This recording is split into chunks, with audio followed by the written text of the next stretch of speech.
नमस्कार, आर्य न्यूज देख रहे हैं आप। मैं हूं आपके साथ पल्लवी सिंह। रुक करेंगे इस वक्त की बड़ी खबरों की ओर। शुरुआत करेंगे यूक्रेन से, जहां मिसाइलों की ताबड़तोड़ हमलावर जारी है। यूक्रेन में मिसाइलें ही रूस का सबसे बड़ा हथियार बना हुआ है और यूक्रेन में जो भी तबाही हुई उसमें सबसे बड़ा रोल मिसाइलों का बताया जा रहा है। और रूस अब तक 1000 से ज्यादा मिसाइलें यूक्रेन पर दाग चुका है। यूक्रेन में सबसे ज्यादा तबाही मिसाइलों ने ही मचाई है और इन 24 दिनों में यूक्रेन के शहर खंडर बन चुके हैं। अमेरिका ने दावा किया है कि यूक्रेन पर अब तक करीब 1000 से ज्यादा मिसाइलें दागी जा चुकी हैं। रूस अपने मिसाइलों के जखीरे से यूक्रेन के हर हिस्से पर वार कर रहा है और लगातार इस वार के बाद अब इसको लेकर यूक्रेन के राष्ट्रपति व्लादिमीर जेलेंस्की ने कहा है कि हम जितना हो सके रूसी मिसाइलों को मार गिरा रहे हैं। हम उनके विमानों और हेलीकॉप्टर्स को नष्ट कर रहे हैं और ये तब जब हमारे पास पर्याप्त मिसाइल रोधी हथियार नहीं है, हमारे पास पर्याप्त लड़ाकू विमान भी नहीं है, लेकिन मकसद साफ है कि अपने लोगों और अपने राज्य की रक्षा करना है। कैलिबर क्रूज मिसाइल आवाज से 2.5 गुना तेजी के साथ उड़कर दुश्मन के ठिकाने पर वार कर सकती है।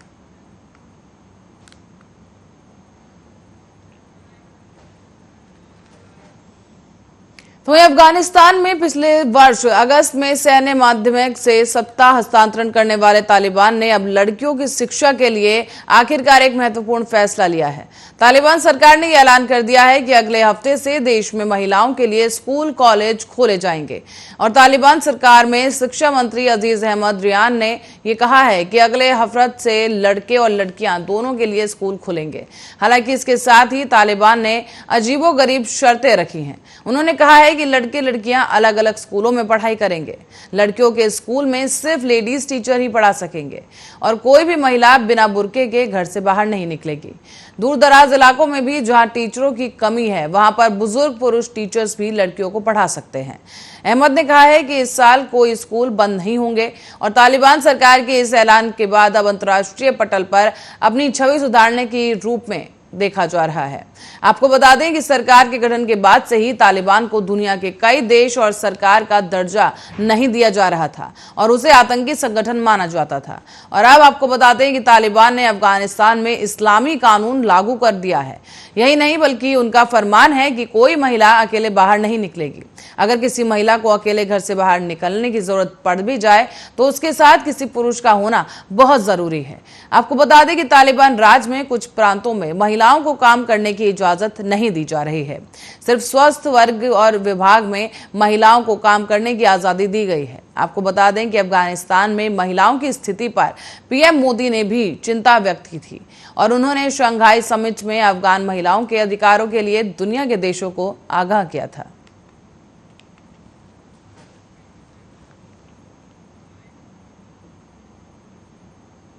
तो वहीं उत्तर प्रदेश के विधानसभा चुनाव में शानदार जीत दर्ज करने के बाद अब योगी 2.0 की शपथ ग्रहण की फाइनल तारीख सामने आ गई है।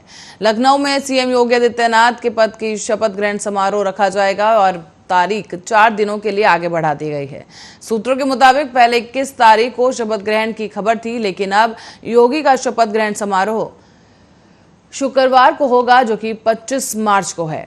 यानी कि शपथ ग्रहण में प्रधानमंत्री नरेंद्र मोदी भी शामिल होंगे। योगी का शपथ ग्रहण 25 मार्च को शाम 4 बजे किया जाएगा।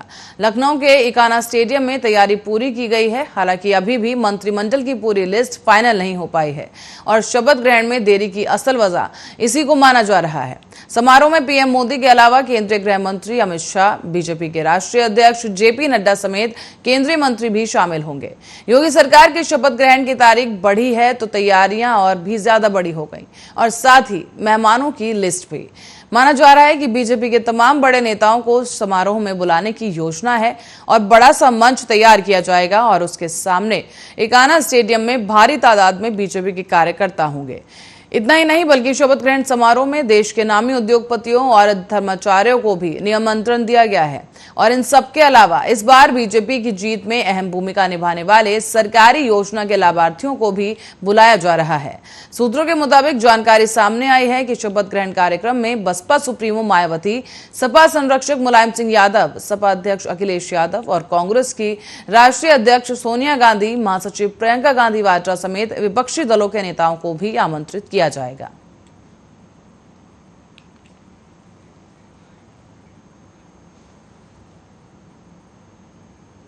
तो वहीं पंजाब की आम आदमी पार्टी सरकार में 10 विधायक आज मंत्री पद की शपथ लेंगे। अधिकारियों ने बताया है कि मुख्यमंत्री भगवंत मान की कैबिनेट के मंत्रियों का शपथ ग्रहण समारोह आज सुबह 11 बजे पंजाब के राजभवन में आयोजित किया जाएगा। मुख्यमंत्री मान ने अपने मंत्रिमंडल में शामिल होने वाले 10 विधायकों के नाम और उनकी तस्वीर ट्विटर पर शेयर करते हुए बताया है कि नया मंत्रिमंडल आज शपथ ग्रहण करेगा। उन्होंने कहा कि पंजाब का नया मंत्रिमंडल आज शपथ ग्रहण करेगा और पंजाब की आप सरकार में शामिल होने वाले सभी मंत्रियों को बहुत बहुत शुभकामनाएं।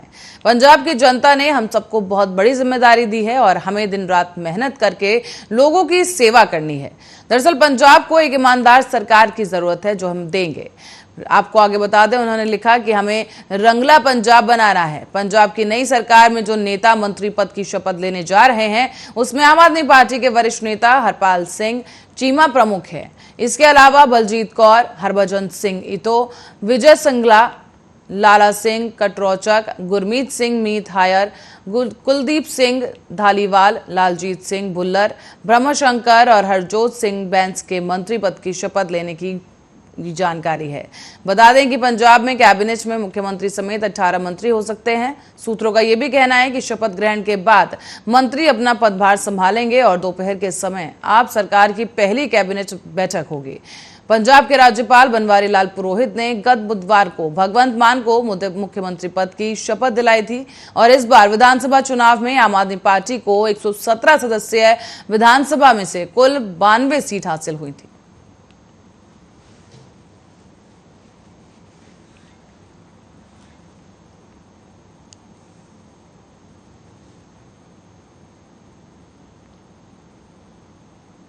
इसी के साथ बढ़ेंगे अगली खबर की ओर। यूपी, पंजाब समेत 5 राज्यों के विधानसभा चुनाव में कांग्रेस की करारी हार हुई और इस हार के बाद अब कांग्रेस वर्किंग कमेटी की बैठक बुलाई गई थी, लेकिन G23 खेमा संतुष्ट नजर नहीं आया। 2 दिनों में बड़े बड़े नेताओं को 2 मीटिंग से देश की राजनीति में हलचल बढ़ गई है। सवाल उठने लगा है कि क्या कांग्रेस टूट की कगार पर पहुंच गई है। लेकिन फिर सोनिया गांधी एक्टिव हुई और गुलाम नबी आजाद से उन्होंने मुलाकात फिक्स की। मुलाकात के बाद लगता है कि अब जैसे सारे विवाद फिलहाल फिक्स कर लिए गए हैं और कुछ दिन पहले ही G23 में शामिल कपिल सिब्बल ने सीधे सीधे राहुल गांधी पर सवाल खड़े किए थे।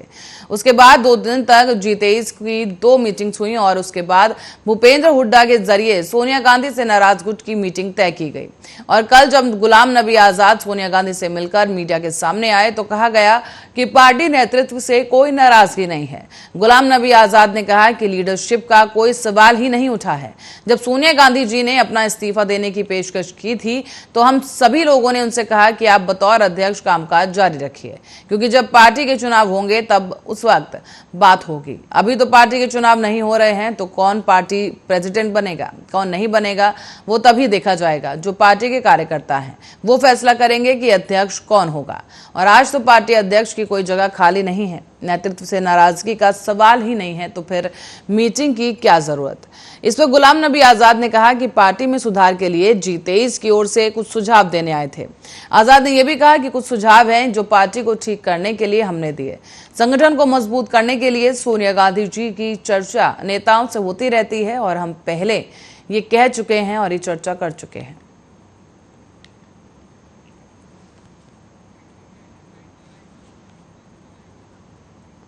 और कांग्रेस के वरिष्ठ नेता कपिल सिब्बल के बयान के बाद अब पार्टी में घमासान मच गया है। उनके बयान को लेकर अलग अलग नेताओं की प्रतिक्रिया भी सामने आ रही है। कपिल सिब्बल के बयान पर छत्तीसगढ़ के स्वास्थ्य मंत्री TS सिंह सहदेव ने अपनी प्रतिक्रिया दी है। उन्होंने कहा कि कपिल सिब्बल को पार्टी से निकाल देना चाहिए। TS देव सिंह ने कहा है कि मेरी निजी राय है कि उन्हें पार्टी से निकाल देना चाहिए और उन्हें अपनी पार्टी बनानी चाहिए। अनुशासनहीनता स्वीकार्य नहीं है। मुझे लगता है कि कांग्रेस पार्टी की कमजोरी का कारण सहिष्णुता है और विधानसभा चुनाव 2022 में कांग्रेस को मिली करारी हार के बाद कांग्रेस कार्य समिति की बैठक हुई थी। इस दौरान सभी नेताओं ने आला कमान के सामने अपनी अपनी बात रखी। इस बैठक में नेताओं ने पार्टी के नेतृत्व पर अपना भरोसा भी जताया था और 5 राज्यों के विधानसभा चुनाव में हुई हार के बाद अब कांग्रेस के वरिष्ठ नेता कपिल सिब्बल ने बड़ा बयान दिया था, जिसके बाद पार्टी में उथल पुथल मच गई। उन्होंने कहा कि अखबार को दिए एक इंटरव्यू में कि गांधी परिवार पद छोड़ दे और किसी दूसरे नेता को मौका मिले। उन्होंने पार्टी नेतृत्व पर निशाना साधते हुए कहा कि अगर उन्हें हार के कारणों की जानकारी नहीं है तो कल्पना लोक में जी रहे हैं।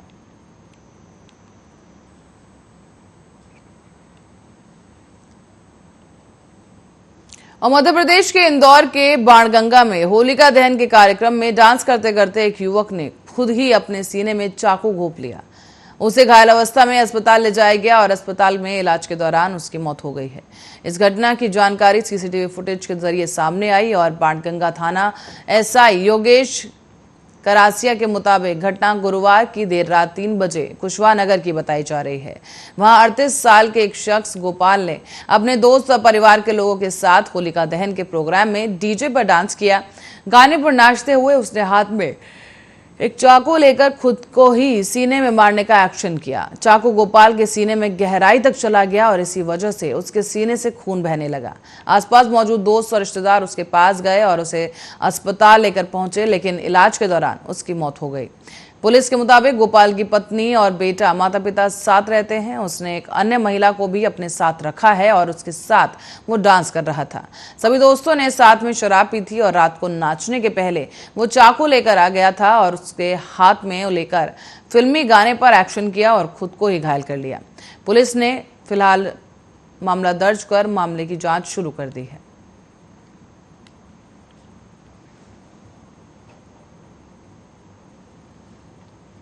और शबे बारात ये वो रात है जब खुदा अपने बंदों पर अपनी रहमत बरसाते हैं। इस रात में जो भी पाक और साफ मन से खुदा की इबादत करता है या अपने गुनाहों से तौबा करता है तो उसे अल्लाह से माफी मिल जाती है। मुस्लिम समुदाय के लिए शबे बारात एक प्रमुख त्योहार है और इस्लामिक कैलेंडर के अनुसार शबे बारात का त्योहार शबान महीने की 15वीं तारीख के मध्य रात को मनाया जाता है, जबकि अंग्रेजी कैलेंडर के अनुसार 18 मार्च को सूर्यास्त से शुरू होकर 19 मार्च सुबह आजान के समय तक शबे बारात मनाया गया। इस त्योहार पर मुंबई में मरीन लाइंस के एक बाड़ा जो कब्रिस्तान है वहां पर लोगों की काफी भीड़ नजर आई। बहरहाल मुंबई के मरीन लाइंस के बड़ा कब्रिस्तान में भी शबे बारात मनाया गया। शबे बारात मनाने के लिए आए जो शख्स थे उनमें से एक सलमान कुरैशी कहते हैं कि इस त्योहार को मृतक की ईद के रूप में मनाया जाता है और हम इसे हर साल मनाते हैं। शबे बारात पर मरीन लाइंस के बड़ा कब्रिस्तान पर काफी संख्या में लोग मौजूद रहे और यहाँ पर हर कोई खुदा से इबादत करते हुए अपनों की कब्र पर फूल और अगरबत्ती लगाकर उन्हें याद करते नजर आया। गौरतलब है कि शबे बारात पर मुस्लिम समुदाय के जो लोग हैं वो मस्जिदों और कब्रिस्तानों में जाकर अपने पूर्वजों के लिए इबादत करते हैं। मस्जिदों में नमाज पढ़कर अल्लाह से अपनों के गुनाहों की माफी मांगी जाती है और इसी दिन घरों में काफी पकवान भी बनाए जाते हैं जिन्हें इबादत के बाद गरीबों में बांट दिया जाता है। बता दें कि शबे बारात में मस्जिदों और कब्रिस्तानों में खास तरह की सजावट की जाती है। कब्रों पर चिराग जलाकर उनके लिए मगफिरत की दुआएं मांगी जाती हैं। इस्लाम में इसे 4 मुक़द्दस की रातों में से एक माना गया है और इसमें से पहली आशूरा की रात होती है, दूसरी शबे मेराज की रात होती है, तीसरी शबे बारात होती है और चौथी शबे कद्र की रात होती है।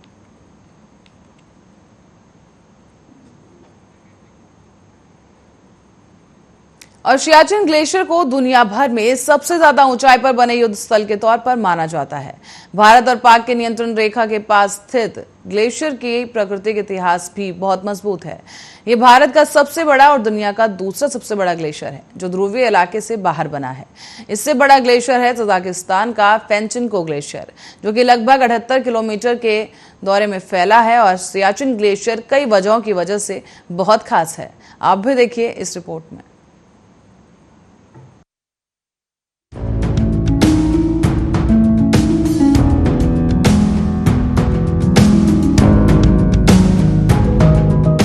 हिमालय की पूर्वी काराकोरम पर्वतमाला में बने सियाचिन ग्लेशियर का नाम आपने अक्सर भारत पाक विवाद के बीच ही सुना होगा, लेकिन इससे अलग भी यहाँ कई बातें जानने लायक हैं।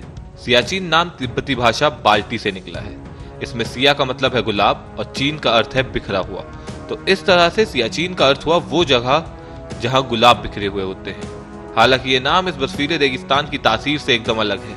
यहाँ चारों ओर बर्फ ही बर्फ है और लगातार अंधड़ चलता रहता है। यही वजह है कि देश के लिए सामरिक दृष्टिकोण से बेहद अहम इस ग्लेशियर को मौत की घाटी भी कहते हैं। समुद्री तल से औसतन 18,000 फीट की ऊंचाई पर स्थित सियाचिन ग्लेशियर के एक तरफ पाकिस्तान की सीमा है तो दूसरी तरफ चीन की सीमा अक्साई चीन है। भारत को इन दोनों देशों पर नजर रखने के लिए इस क्षेत्र में अपनी सेना तैनात करना बहुत जरूरी है। साल 1984 से पहले इस जगह पर ना तो भारत और ना ही पाकिस्तान की सेना की उपस्थिति थी। बर्फीला रेगिस्तान मानते हुए इस ग्लेशियर को छोड़ दिया गया था। यहाँ तक कि 70 के दशक में शिमला समझौते के दौरान भी इस जगह के लिए सीमा निर्धारण नहीं हुआ था। लेकिन पाकिस्तान के साथ विवाद के बीच भारत ने साल 1984 के अप्रैल में पहली बार इस ग्लेशियर में अपने सैनिक भेजे। तब से साल के 365 दिन यहाँ भारतीय सैनिक देश की सबसे खतरनाक सरहद की रक्षा करते हैं। सियाचिन की ठंड का अनुमान आप इससे लगा सकते हैं कि यहाँ रात के समय तापमान -70 डिग्री सेल्सियस तक चला जाता है। ये इतना कम है कि जिंदा रहने के लिए सैनिकों को दुनिया भर के कपड़े पहनने होते हैं, जो खास इस सर्दी के लिए बने हुए हैं। इसके बाद भी उन्हें जीने के लिए अलग अलग मशक्कत करनी पड़ती है। रात में अगर सैनिक लंबी नींद सोए तो उसे जान का खतरा होता है। इस कारण की वजह से थोड़ी थोड़ी देर में उसे जागना और हाथ पैर हिलाने होते हैं, ताकि शरीर सुचारू तरीके से काम करता रहे और फेफड़े अपना काम कर सके।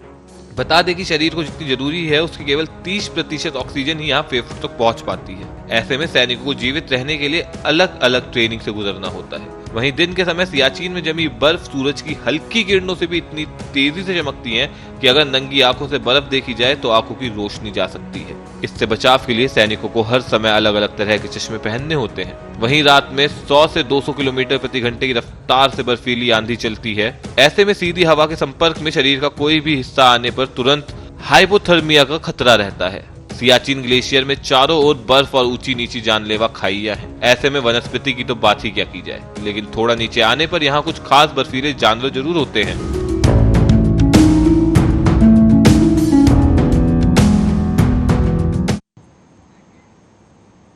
और बदलते दौर के साथ साथ लोगों की सोच में भी बदलाव साफ जाहिर है और इस बदलते भारत की तस्वीर घर परिवारों में दिखने लगी है। ऐसा ही एक परिवार सामने आया है बिहार से, जिन्होंने अपनी बेटी के जन्म की खुशी कुछ इस तरह मनाई कि न सिर्फ उनके इलाके में बल्कि पूरे देश में ये परिवार चर्चा का विषय बन गया।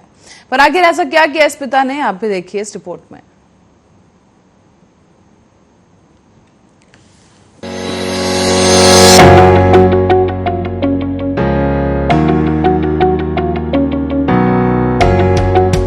गिफ्ट में आपने लोगों को एक दूसरे को कपड़े, गहने या अनमोल वस्तुएं देते हुए कई बार देखा होगा, पर बिहार में डॉक्टर दंपति ने अपनी बेटी के 10वें जन्मदिन पर उसे एक ऐसा उपहार दिया है जिसकी कल्पना भी किसी ने नहीं की होगी।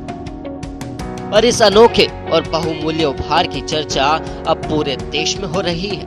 आपको जानकर हैरानी होगी कि डॉक्टर दंपति ने अपनी छोटी सी बिटिया को चांद का टुकड़ा दे दिया है। खानदान में पहली बेटी ने जन्म लिया तो पिता ने अपनी चांद सी बेटी के लिए गिफ्ट में चांद पर 1 एकड़ जमीन ही खरीदी। और ये मामला है मधुबनी के झंझारपुर का, जहां एक डॉक्टर दंपति ने अपनी बेटी आस्था के 10वें जन्मदिन पर उसे चांद पर 1 एकड़ जमीन खरीदकर उपहार दिया है। और 10 साल की आस्था अभी 5वीं कक्षा में पढ़ रही और डॉक्टर दंपति ने उसे रजिस्ट्री पेपर भेंट कर दिए। डॉक्टर सुरविंदु कुमार झा और मां डॉक्टर सुधा झा की ओर से दिए गए इस गिफ्ट के बाद खूब चर्चा हो रही है। और पेशे से कार्डियोलॉजिस्ट डॉक्टर सुरविंदर झा ने कहा कि हमारे खानदान में कई पीढ़ियों के बाद आस्था ने जन्म लिया और बेटी का चेहरा चांद की तरह था, इसलिए चांद पर जमीन से कम क्या गिफ्ट करता।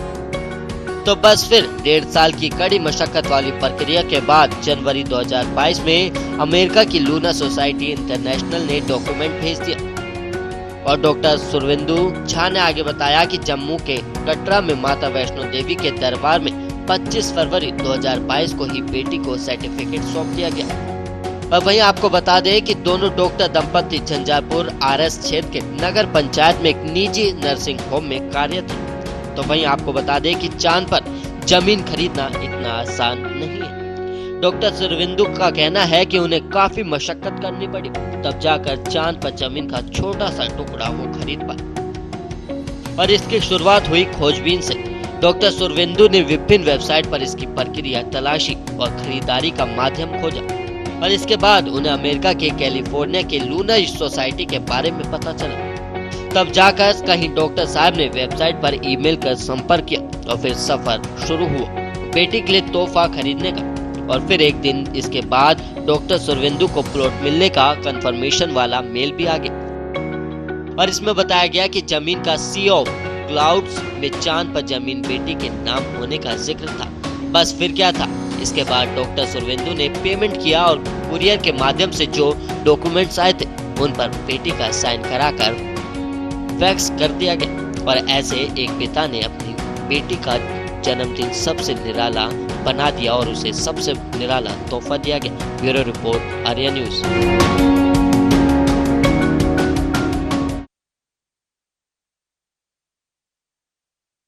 आप देखते रहिए आर्या न्यूज।